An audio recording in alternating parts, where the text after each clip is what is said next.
Well, I'll give it a second here, and then we'll get this meeting going for everyone that's logged in. Thank you for coming. Appreciate it. Okay, well, let's call this meeting to order at 7:11 p.m. Call the Cumberland School Committee meeting to order Thursday, July 16th at 2020 at 7:11 p.m. in accordance with Governor Raimondo Executive Order 20-53 dated July 10th, 2020. The school committee intends to conduct this meeting remotely. The public can participate in this meeting remotely, but not in person, by calling area code 301-715-8592. The webinar ID is 959-497-8232, or you can join us as https://google.com. It's a Zoom program. You can find the details that are on the Cumberland School Committee calendar website. And the password is 906679. So the first order of business is the Pledge of Allegiance. You can all sit while we're doing it. But I pledge allegiance to the flag of the United States of America and to the republic for which it stands, one nation, under God, indivisible, with liberty and justice for all. Thank you. So next we have approval of the agenda. Item number A, compliance with Governor's Executive Order 20-53 dated July 10th, 2020. Item number 1 is discussion or vote on whether there is public access to the meetings through adequate alternative means. Mr. Chandler, we have the public in here today? Yes, we do. Yes, we do. So we need I'd say we are in compliance with the governor's order, so we'll move right on to the consent agenda. We have item number A, approval of minutes from the regular meeting, June 25th, 2020. Approval of the minutes of the special meeting of July 1st, 2020. Approval of the minutes from June 25th, 2020 executive session. Executive session on 7/1/2020. We have the enrollment report from July 1st, 2020. We have the school police report from June 1st, 2020. The school bus inspection report from July 1st, 2020. And we have the residency/truancy report from July 1st, 2020. Any of the members have any questions in regards to the consent agenda items? Hearing none, I need a motion to approve. Motion to approve. Motion approved by Mr. Collins, Second, second by, who was Mrs. it? Friedman. Mrs. Friedman and Mrs. Bernardo, all in favor? Aye. Aye. Opposed? Ayes have it, 7-0. Note for the record that all members voted. Thank you. Oh, Next, check go ahead. Can you hear me okay? Yes, I can. Okay, thank you. That was it? Yeah. Okay. Thank you. All right, so next is a report out of the executive session meeting on July 16th, 2020. For the public, there were no votes taken during the executive session. I need a motion to seal the minutes from executive session. Motion to seal. Motion by Mrs. Waters to seal, Second, second by who? Mrs. Friedman. Thank you. All in favor? Aye. Aye. Opposed? Ayes have it, 7-0. Thank you. Next is the superintendent's report. Mr. Mitchell? Thank you, Mr. Chairman. The first item that I would like to discuss this evening is the Cumberland Education Foundation and their continued support of the work that we do in our schools. I believe Dr. Rosemary Riley-Shamat is in the meeting. So we want to thank her and all of the members of that organization for their continued support. We really appreciate all of the work that they do to support education in the town of Cumberland. And as you know, over the last several years, we've actually had representatives of that organization come to a school committee meeting. We thank them, and we also invite the recipients of the grants that that they provide teachers and other members of our staff in the district. We invite them to the meeting as well, and we have an opportunity to recognize the grant recipients and also thank the Cumberland Education Foundation. So I just wanted to take a minute to let the foundation know how much we appreciate their continued support. And I also wanted to share with you the staff members who applied for and were given grants. Mary Smith was given a grant on fact fluency. Monique Johnson on Lego Makerspace. Leslie Deloria on STEM coding using Dash Robot. Cynthia Alexander, high school library transformation process, and Susan Cody for a McCourt after school support program. So I want to thank all of our educators who took the time to complete the grant application. And of course, we want to once again thank the Cumberland Education Foundation for their continued support. We really do appreciate it. It allows us to do some things, some creative things that we might not normally be able to do with the budget. So we're grateful. Thank you. Thank you. Thank you, everyone.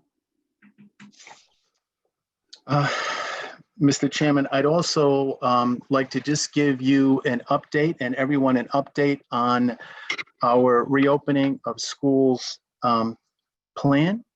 I think the first thing that I need to say is, I want to thank everyone that has been working tirelessly to do this work. The Cumberland's reopening plan will be submitted to the Department of Ed tomorrow. We will make sure that members of the committee get a copy. We'll also make sure that the members of our task force, that they get a copy. We would ask that you all review the plans, and then we will have a public forum within the next couple of weeks, we're hoping, so that we can share our plans with the public. And we know that families and staff are anxious to hear more about the work that's being done. When you have an opportunity to see this document, I think you're going to be impressed. To suggest that everyone has gone above and beyond the call of duty to get this done would be an understatement. And you'll appreciate what I'm saying when you actually have a chance to see it. No stone has been left unturned. My guess is, I got to believe that 100 or more stakeholders have been involved in the process. And I can tell you, everyone in the central office, everyone has played a role in contributing to developing this plan. There are a lot of moving parts, and we're still really, right up until today, Mr. Damana and I and others, Mrs. Duncanson, Dr. Santa, of course, Mr. Prignano, and I'm sure I'm leaving others out, have been working on this to put the finishing touches on it. So I'm anxious for you to see it, and I know that people are anxious to hear about it as well. So we'll be scheduling something very soon.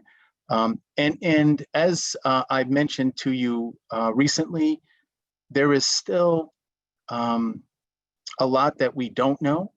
And anyone that's been following the Q&A document that has been created by the Department of Ed, there are still questions that have not been answered yet. One of the most important questions is, how are we going to transport students to school? And we are actually going to be asking parents for some support there, because we're gonna need some help, and we're hoping that parents would consider carpooling some students to help us out. And they're actually the most recent document and update that RIDE distributed, and it actually came out last night on that FAQ document. The transportation issue is still that question has not been answered. So we have some work to do there. We're doing some work, as you all know, as a district, to try and create a plan for transportation that will allow us to get as many students back to school as possible. So once we get that plan to all of you, school committee members and a task force, and we get feedback, because RIDE is going to provide feedback, and my guess is that we're going to get less feedback than other districts, because I know that other districts are like sort of putting all of their eggs in one basket, and it'll be interesting to see how that plays out. But we have covered just about every potential option, and whatever decision is made by the Department of Ed and the Department of Health and the governor, when they tell us in August, and supposedly we're going to be hearing around the middle, I think they said by August 17th, believe it or not, we're going to be hearing the option that RIDE will support. We're in a position to respond to any of the potential things that anyone can consider. So we know that the public is anxious to hear about our plans, and we'll be sure to do something very soon to answer any questions that they may have.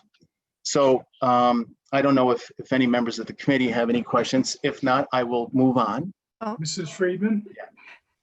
So, Bob, when RIDE gets back to us, I guess you're saying around August 17th, is that them approving the Cumberland options? That's a really good question. We're going to be hearing, we have heard in our superintendent meetings that we will be hearing from RIDE by the end of the month. So everyone in the state is supposed to be getting some feedback by July 31st. I'm sure that, some districts will, be getting, hearing sooner rather than later. But that's a great question. So we're gonna know by the end of the month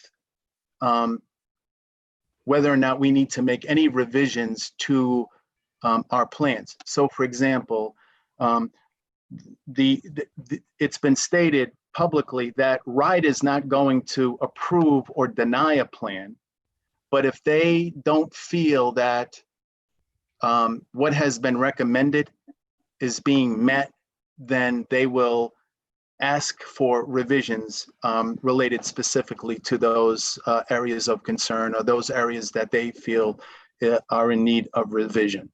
Does that answer your question, Mrs. Friedman? So then what is the August 17th date? August 17th is when we're supposed to be hearing which of all the options that we have to prepare for, right? So for example, this is just an example. RIDE, may decide that given the climate at that particular time related to any health issues, they may decide that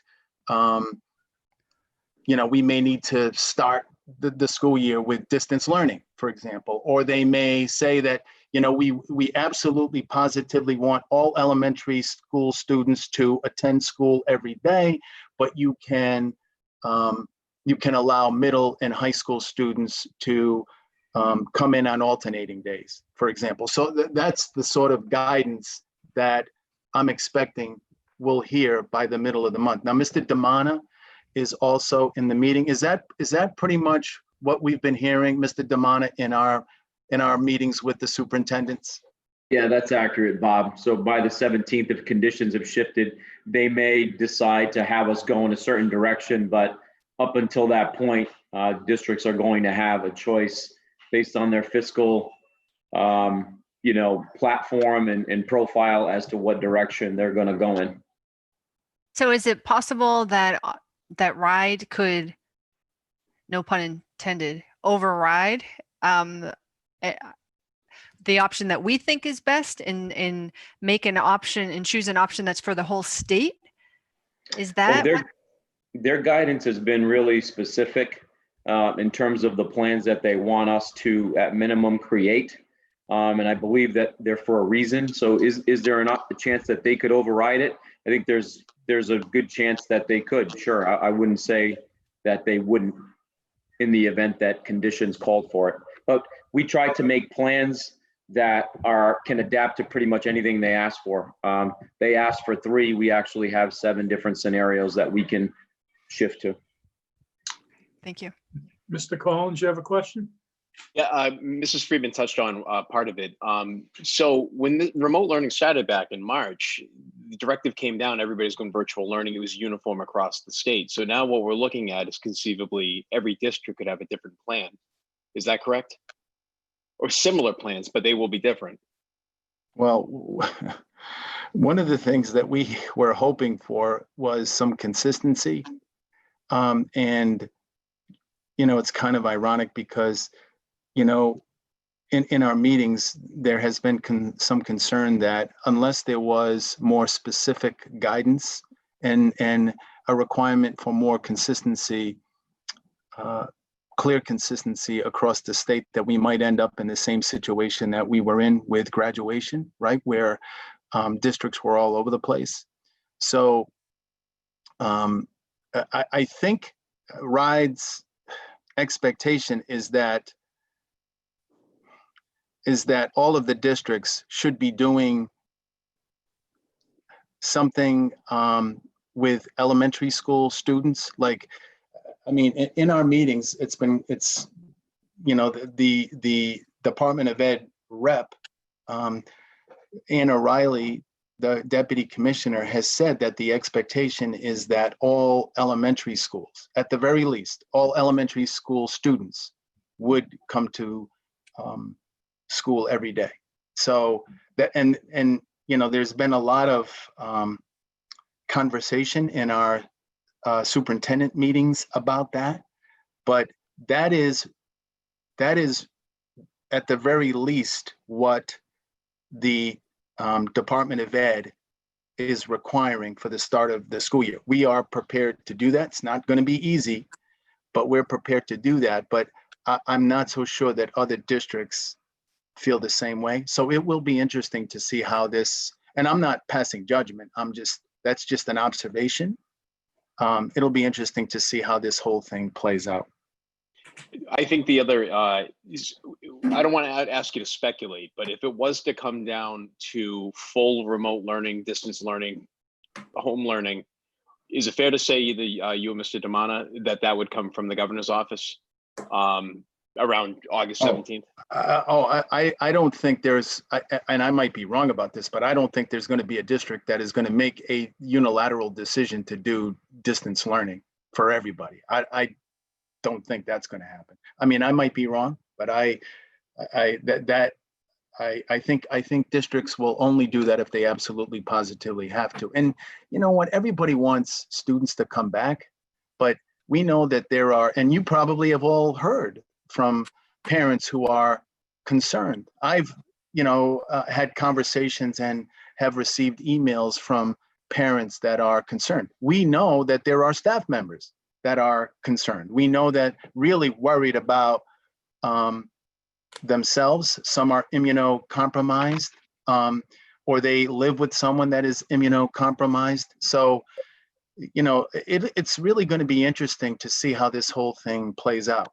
And there is just so much uncertainty that it makes it difficult. But the thing that we talk about all the time, and Mr. Damana's life, 24/7 for the last month, and his team and all administrators, we all talk about how, we're waking up at 2 and 3 and 4 o'clock in the morning, and we actually have said you should call because, I'm up too. I mean, we have our lives have been dedicated to this. And, I think the thing that is most challenging is we really don't know what the future holds. And then we, hear that things are sort of getting out of control again with the number of people testing positive and the number of hospitalizations are increasing again. So it really is we talk about it all the time. I mean, this is about as fluid a situation as fluid can be. So I think we're prepared to deal with anything. Everyone has really done a really good job of leaving no stone unturned and trying to think of every possibility. I think you'll be impressed when you see the work that has been done. I can't imagine that you wouldn't be. Great. Anyone else have a question for the superintendent? Okay, hearing none, we'll move on to reports of standing committees. Item Mr. number DeMonica, 8. Mr. Yes? DeMonica, can I forgive me for interrupting? I apologize. And I didn't put this in my report, but I really do think it's important that everyone knows that we have established a racial equity task force. And we had our first meeting last night. Mr. Fiorillo, was in attendance. I know that Mrs. Friedman's husband was in attendance. There were over 40 people attending the meeting. So there was some real energy and a lot of passion involved in getting this off the ground, and lots of subcommittees are going to be doing work to address this issue. Just so that when all of this was happening in the country, all of these demonstrations and this Black Lives Matter movement, I just felt as the superintendent that as educators, we have a responsibility to play a role in addressing this whole issue of inequity. And so I asked Erin Oliver, assistant principal at McCourt Middle School, if she would take on the responsibility of leading this task force, and she was great and very willingly accepted. And she has done an outstanding job of organizing, this task force. And there are lots and lots of people that want to help. So I just want to let everyone know that as a district, we know that we have a responsibility to help,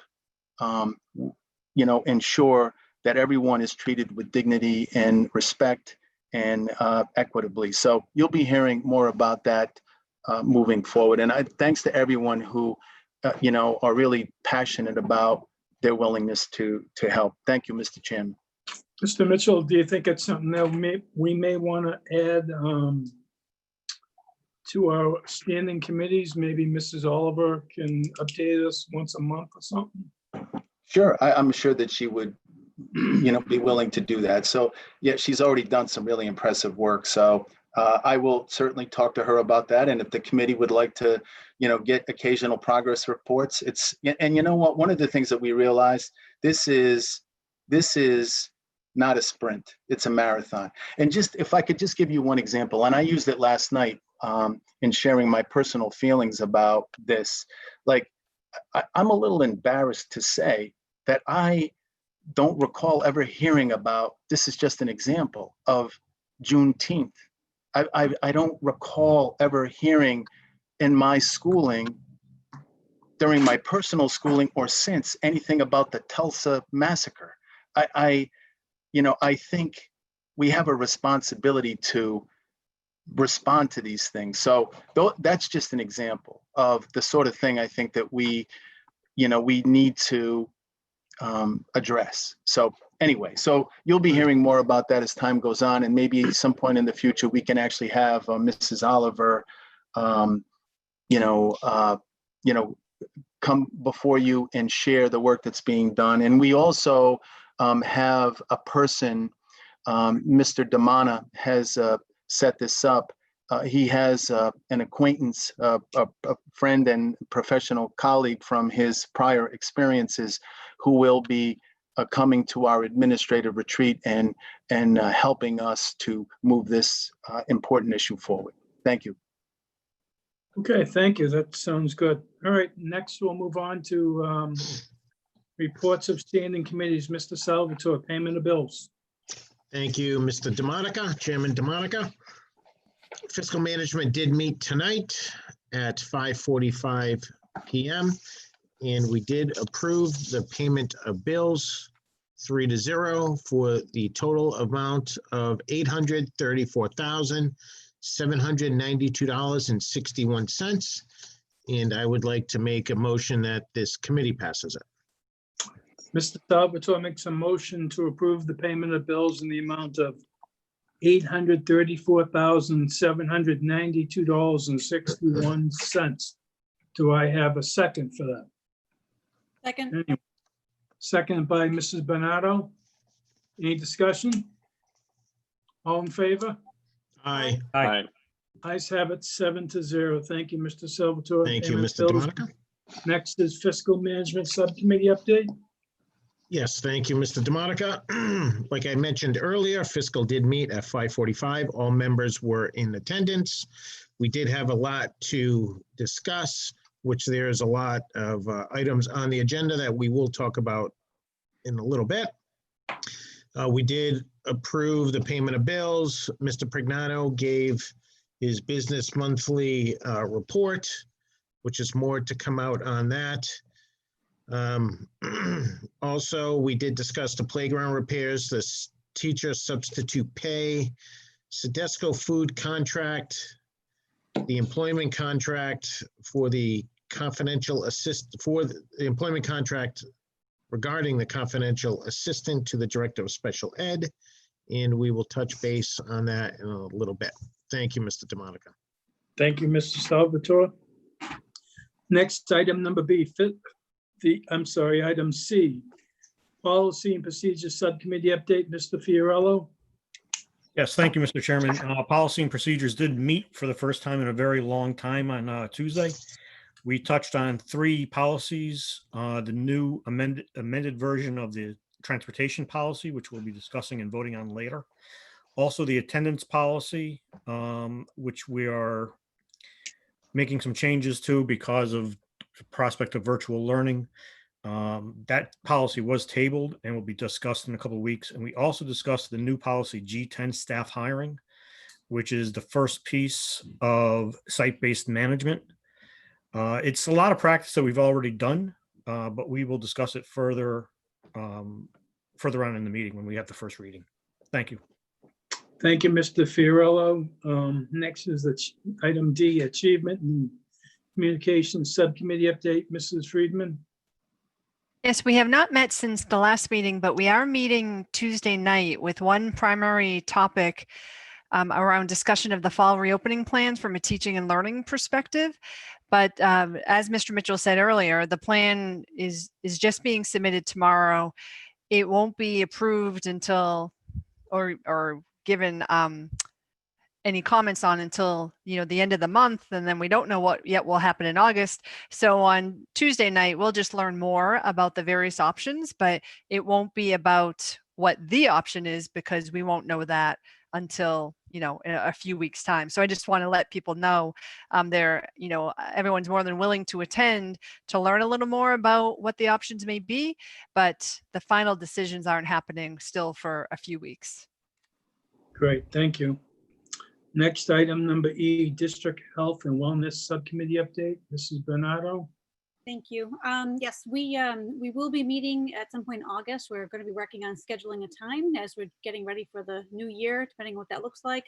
The annual report was complete, so that'll be up on the district website shortly. I sent it over to Cindy.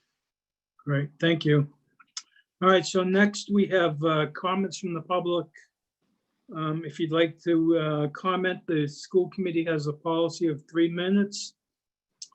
Please make yourself known because Mr. Chandler is letting us know who's available to speak. So if you have a public comment you would like to say, please make yourself known. Anyone out there that has public comment? Need to So state your name. Go ahead, Mr. Collins. No, this is Mike, I'm sorry.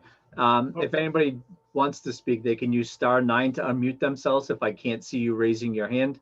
If you're raising your hand from the phone, you can use a *9. Okay, is there anyone out here that would like to comment at this time? I don't see anybody yet with their hands up. Okay, hearing none, we will move on to public hearings. Item number A, reading of amended policies. We have a policy number 1, E2 transportation. Mr. Fiorello? Yes, we discussed a lot of different changes because one of the big topics with going back to school in the fall or later this summer, I should say, is the walking distances. A lot of towns are actually cutting their bus service out altogether. We've discussed increasing walking distances. What we have done with the policy is we have given the superintendent essentially emergency powers to alter walking distances or any other aspect of this policy in the short term or even the long term. It's very important to note, though, that by giving the superintendent this ability, this power, we are essentially backing his decisions in the future. So I think it's very important that we go into this with our eyes wide open. Again, it is a policy, so therefore the school committee can make any change to it in the future. However, I believe that this is going to be a necessary thing for the next few months or the school year. So I would ask that this policy be read into the record. And Okay, go ahead. Go ahead. No, I'm sorry. Go ahead. All right, Mr. Fiorello asked that item number 1, E2 transportation be read into the record. And we'll be voting on this later on down the, under new business. And then we have J2, which is the attendance policy, which we are adding some language for the virtual learning. We ended up tabling it the other night because we wanted some clearer definitions. So we will be bringing that policy again in the future. So at this time, we do not need it to be read. Okay, so we'll be tabling it down below. All right, so go ahead. And then That's we it. have the reading of the new policy G10 staff hiring, which, as I said earlier, is a result, is an answer to the site-based management that the state has created the law for. I'm going to ask Mrs. Duncanson to explain the policy that she created. And I think it was a good job. And it's for Mr. Mitchell. I believe that most of this was our general practice anyway. We're just formalized. Yes, I don't know that we're going to have to make a whole lot of changes. That is correct, Mr. Fiorillo. So, Mrs. Duncanson? Sure. So this policy was drafted in accordance with the new general law 16 to 11 and 11.1, which in essence gives the superintendent the appointment power for the school department. It also requires that the superintendent take into account principals, site-based team. It's very prescriptive as to who needs to, the stakeholders that need to have a say in it. But ultimately, it streamlines the hiring process that at times can cause some delays in educators being in classrooms.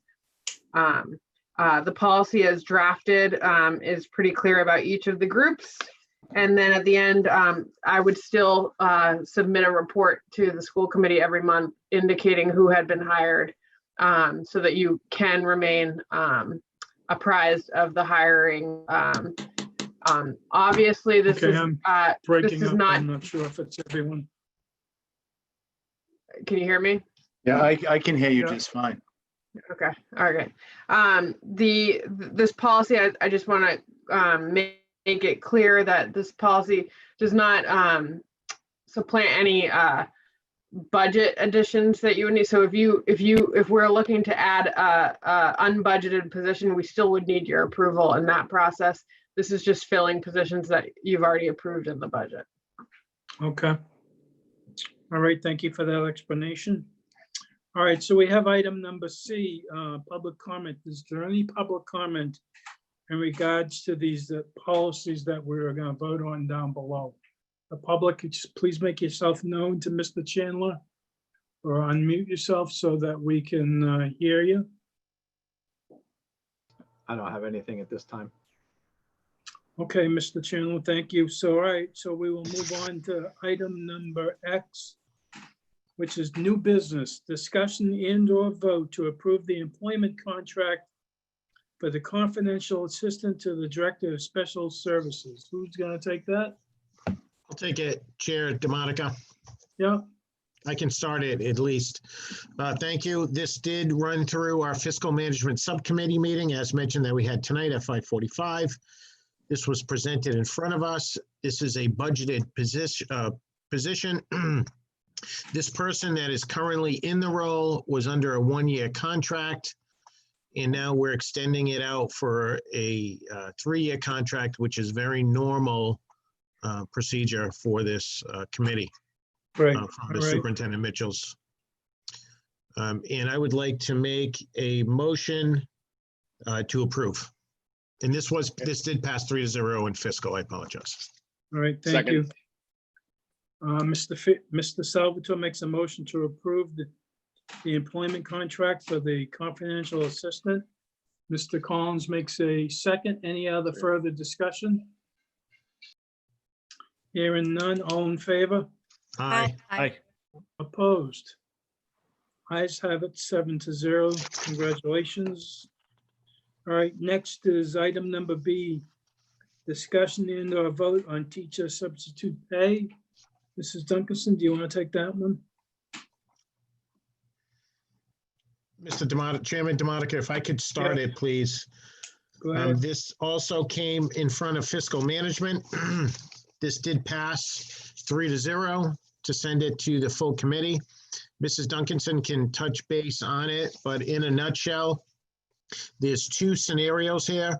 The first one is that we're looking to secure 16 building substitutes for 90 days. Currently, they would be making $85 for the day. We're looking to move it up to $150 a day. And there's reasoning behind this that Mrs. Duncanson can get into. And then the second part of the plan is that we're looking to secure 30 substitutes for possibly 180 days with no guarantee. No, I'll Okay, go ahead, clarify. Mrs. Duncanson. Go ahead, yeah, please. I apologize for that. I like got bumped out and then I got joined back in, so I don't know No what problem. happened.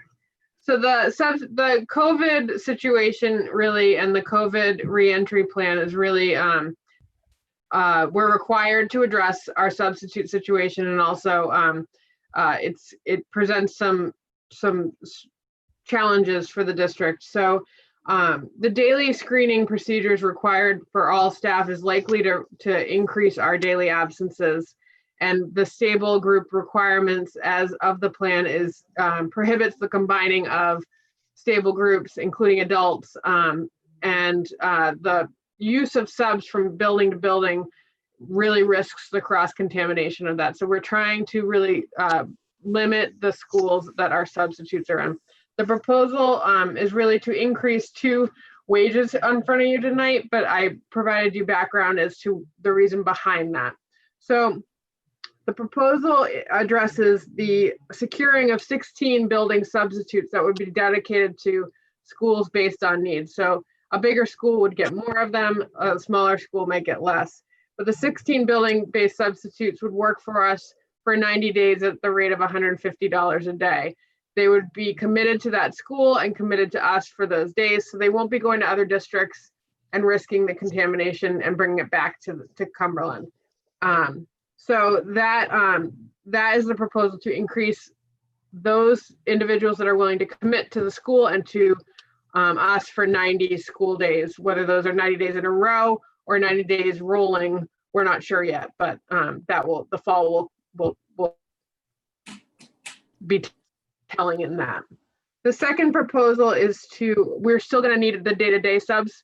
I estimate we'll need about 30 of those each day. I don't know if they'll be the same 30 people or, from a pool of individuals, but we'll probably need about 30 people each day to fill day-to-day sub positions. And I think that that is a low estimate, to be honest with you, based on the screening procedures that requires people to stay home with a runny nose, a cough, or a headache, or if you're tired. So I think that if I'm being at all honest, 30 is a pretty low number on that, but that is my estimate that we'll probably need about 30, and that's where I think Mr. Salvatore got that 30 number from. We'll probably need about 30 of those a day. And I'm asking that you increase the rate from $85 to $100 a day, just so that we can increase that pool and make it a little bit more attractive for people, so that we can better cover our classrooms. I don't want to be in an instance where we can no longer combine classes for coverage. We can no longer have classes split among others because that would disrupt the stable groups. So we're kind of at a lot of our options that when we don't get subs to cover classes are gone. And I don't want to be in a situation where we have a classroom full of kids and no teacher in front of them. That is the proposal for you today, those two wage increases to go along with that. Mr. Chair. Yeah. I would like to make a motion that the committee passes this recommendation. Also, I would like to mention as well, I apologize for not saying this first, Mrs. Duncanson, the total on this is estimated at around 540,000, which you already have 500,000 already within the budget, correct? No, we have 370 around that for substitute coverage for next year. These are estimates. I don't think we're in a position right now to talk budget actual numbers until we see what the fall looks like and what model we're coming back in. We might not spend a dime of this because there is a world that you could be in remote learning all of next year, or there could be, so I think that my estimates are just to give you an idea of the potential of this, and it's not an actual I actually think it's a really good proposal. I think it aligns us to, get education done pretty much. So thank you. Make a motion for approval. I'd like to second it with discussion. Go ahead, Mr. Collins. Just one more question now. I think this makes us competitive. I know it absolutely makes us competitive per diem wise. What's the plan now are we going to do anything above and beyond when it comes to recruitment? Outside of school spraying or whatever else we do? Is there going to be, obviously can't have job fairs or anything like that, but is there any Valley Breeze or anything along those lines? Yeah, so we are recruiting right now. We're reaching out. We're going to reach out to some colleges to see if students are remote learning and they don't have to be in classes during the day. They might want to be in a classroom with us and then remote learning in college at night or graduate school. So it might be some extra change. We might also have kids that are in college, enrolled in college, but in 100% virtual, so they're at home. So we might want to reach out to them as well. As long as they have a degree, obviously, and are qualified, they can substitute for us. So I'm looking at that, and also advertising in the Valley Breeze is also on my list. Thank you. Anyone else have any questions in regards to this item? Well, I just gotta say it is kind of COVID driven as well, so that, we don't contaminate the schools and the children. So it's just what we're gonna have to pay for going forward, and it makes us very competitive. So we have a motion and a second. All in favor? Aye. Opposed? Ayes have it, 7-0 on that matter. Thank you. Thank you very much. All right, so next is item number C, discussion regarding playground repairs. I know Mrs. Bernardo, I think Mr. Fiorello and others took some tours of the schools with Will DeJesus and Mrs. Bernardo, and has given us a list, something that's by priority. And so we're gonna come back in this and with another price, updated price to get some of these playground repairs done for our schools. And so I need a motion to table at this time. Motion to table. Motion to table by Mr. Collins. Mr. Chair, this is not up for a vote. This is just a discussion. Okay, all right. So for the public, Mrs. Bernardo, Mr. Fiorello, and others did tour the schools. Excuse me, Mr. DeMonica. Yes. I just want to clarify that I was unable to go that day, but Mrs. Bernardo did go. Okay, so Mrs. Bernardo went with Will DeJesus.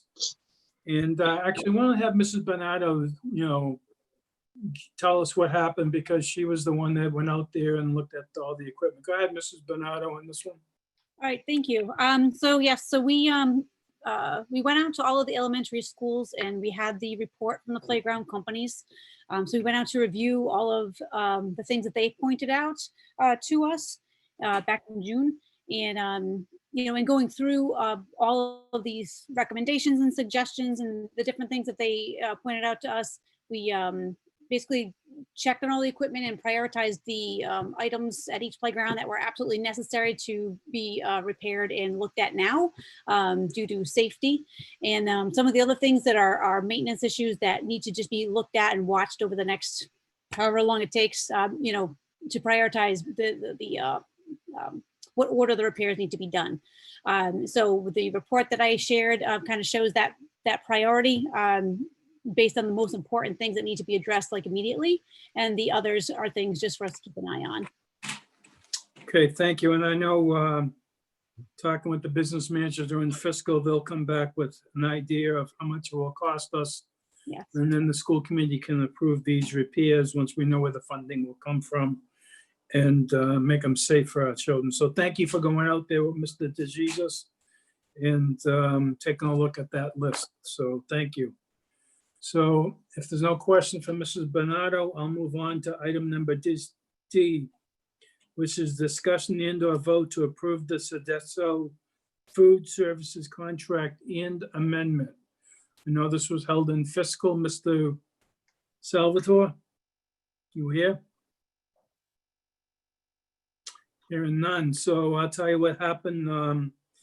Previously, Sodexo had some changes to the contract that they provide for food services, but everything needs to go through RIDE for their approval. This last week, we had a meeting with Sodexo on many of the items that Mr. Pregnano had brought to light. And one item in the contract, item in this thing was 7.8, I believe it was. Was, Mr. Chair, yes. Was the guarantee to Sodexo for incentives. And so we amended the contract tonight to be at $99,000 before they hit that incentive mark. And so it got approved in fiscal, the amended contract on a 3-0 vote. And Mr. Pregnano will convey that change to Sodexo and see if they sign off on it. They've been pretty good about signing off some of the items that we had questions on. So I need a motion and a second to approve the Sodexo food service contract. Mr. DeMonica, I'll make a motion. This did pass through fiscal tonight, 3-0. And I'd like to send it to the full committee. Mr. Salvatore makes a motion. Do I have a second? Second. I can Second for see discussion. For Mr. Fiorello, Mrs. Waz. Go ahead, Mr. Fiorello. I might understand that although we have agreed on the general terms of the contract, we haven't agreed on everything. Are there still points that are being worked on? One item, which is item number 7.8, which was the guarantee. Sodexo had put the amount of $57,000 before where they would meet the incentive. We previously, last year, the fiscal subcommittee talked about this in fiscal about changing it because with BVP gone, the amount of income coming in dropped dramatically for the school department. Sure. And so when the prices got changed for things like a la carte and some of the items, the daily cost in the schools, it brought that up to approximately $97,000 to $99,000 to the school district for income, where we use that income to do repairs to the kitchens, outfit, cash registers, whatever it may be. We charge it to that line item so that it doesn't come out of the operation fund for the schools as much as possible. And so the contract they sent over wasn't changed. We changed it to 99,000 tonight, and we'll give it back to Sedesco for their approval. If they don't approve it, then the contract is null and void, and we'll just have to go back to the bargaining table once again. But every other item that we had issues on, we hashed it out on a Zoom call, I think, the other night, or Google or whatever it was the other night, and the other day, and it got all squared away. All right, thank So you. that's- So we have a motion and we have a second. Any other further discussion? Hearing none. All in favor? Aye. Aye. Opposed? Ayes have it 7-0. Thank you. And Mr. Pregnano, you can convey that to Mike Gray and about getting that change made in the contract. Great, thank you. Next is item number E, discussion and a vote. Go ahead. I hear someone? No, okay. Discussion and a vote to approve amended policies. We only have one tonight. Item number 1E2, transportation. Mr. Fiorello? Yes, I'll actually read to you the clause that we're adding to the policy to give Mr. Mitchell a little more freedom. It says, the superintendent retains discretion to modify on a short-term basis or long-term basis eligibility parameters to address unexpected or extraordinary circumstances. The superintendent shall inform the school committee when modifications are necessary. That is the language we're adding. There are two small changes in the first paragraph, but that's more of a grammar issue. So I would move passage of this. And again, I can't reiterate this enough that I'm sure Mr. Mitchell will do so. He will, keep us in the loop on everything, and we need to just back him when he makes a final decision and not bow to public pressure, quite honestly. I know of some districts that are actually getting rid of busing altogether, except for special education. So there's a lot of different things happening in different districts. This will give Mr. Mitchell the necessary latitude to be able to make some changes as we need to. So I would make a motion to approve. Okay, Mr. Fiorello makes a motion. Do I have a second for discussion? Anyone? Second. Second by Mr. Collins for discussion.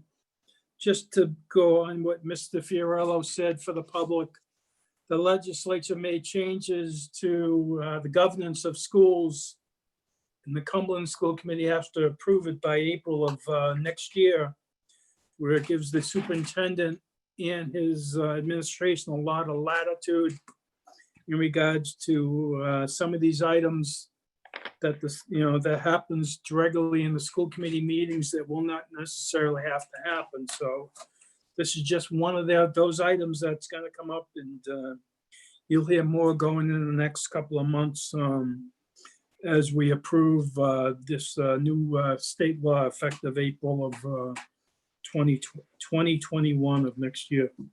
So we have a motion and we have a second. Any other discussion? Hearing none. All in favor? Aye. Aye. Opposed? Ayes have it 7-0 at this time for the superintendent for E2 transportation policy. Next is J2 attendance, which is being tabled at this time for further work. So we'll move on to item number F. Discussion and/or vote to approve the first reading of the new policy G10 staff hiring. Mr. Fiorello? Yeah, this is just the first reading of the policy. It's a new policy, so it needs two readings before we can actually vote on it. A lot of times we do vote on the reading, so I would make a motion to approve for the reading. For the first reading. Mr. Yes. Fiorello makes a motion to approve the first reading. Do I have a second? Second by Mrs. Waters. All in favor? Aye. Aye. Opposed?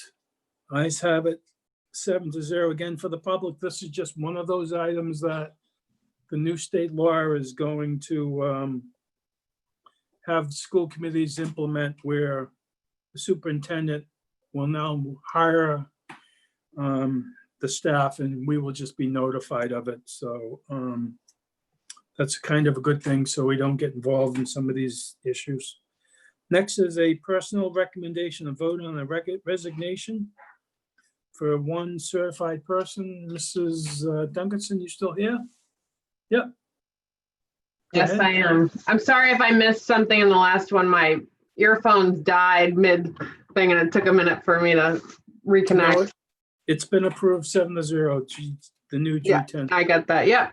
No, I get that. So there's only one item tonight, the resignation. I request the advice and consent of the school committee on the resignation of Margaret Keefe, ELA Strive teacher at Cumberland High School, effective June 30th, 2020. Okay, we have a motion on a resignation. Anyone want to make that motion? Motion. Anyone? Motion for Mr. Fiorello to approve. Second. Second, Mrs. Waters. Second by, all right, second by Mrs. Waters. All in favor? Aye. Aye. Opposed? Ayes have it, 7-0. Thank you. Thank you. Next, once again, is comments from the public. Do we have anyone that would like to speak at this time? Please make yourself known to Mr. Chandler. I have Dan Pedro with his hand up. He'd like to speak. Mr. Pedro, go ahead, Mr. Pedro. Hello, everyone. I just want to make a comment.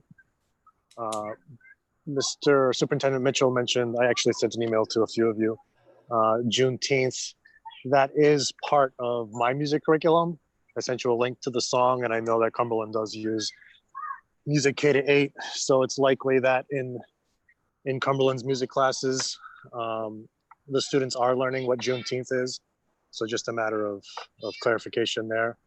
The other thing is I'm hoping that some thought has been given to recalling some of the staff that was laid off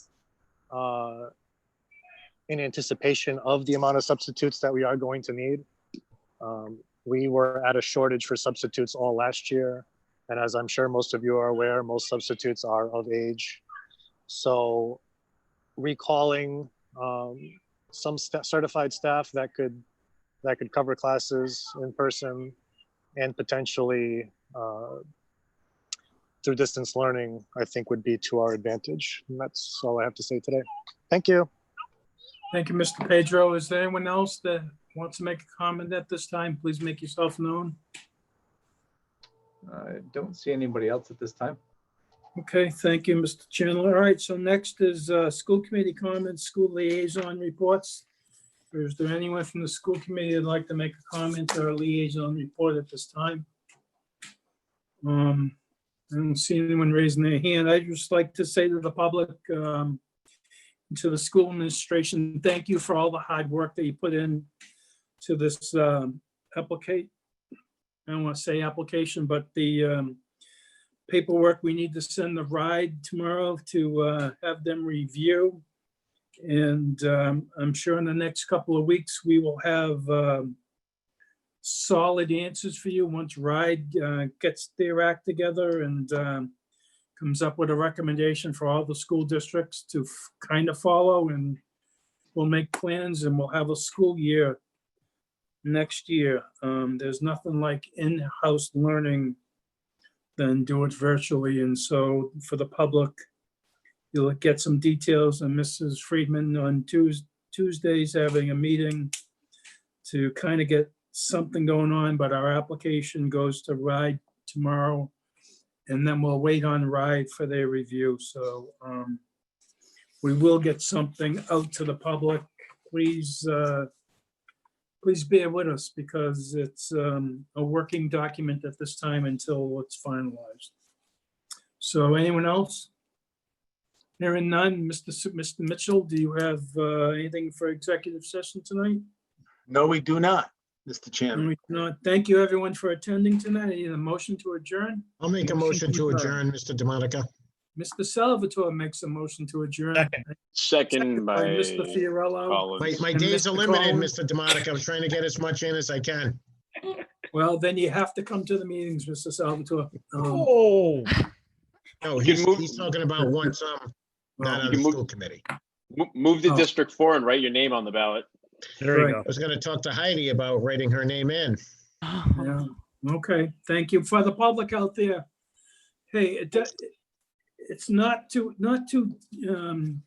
if you really want to get involved in schools, and you can commit to the time, District 4 has a write-in position to serve on the school committee. It is a 4-year position. I mean, the last time it happened, it was when Mr. Salvatore did it 8 years ago. He put his name in. Previously, probably 20 years ago, I put my name in as a write-in campaign. And I lost to Mrs. Carrie Giorgio at the time they got elected. So we do need someone for District 4 that can commit to the 4 years. As you can see by our meetings here, they can be challenging at sometimes, and we have some difficult decisions that we have to make. And we really need people who would like to be part of it. So please, if you know someone, can recommend someone, I'm sure Mrs. Waters can tell you how much time she puts in and so forth, and we can go from there. So I need a motion to adjourn. Do we have that? All in favor? I made the motion. Aye. Aye. Opposed? Ayes have it, 7-0. Thank you, everybody. Have a good night, Thanks, everyone. everybody. Bye. Good night. Very good.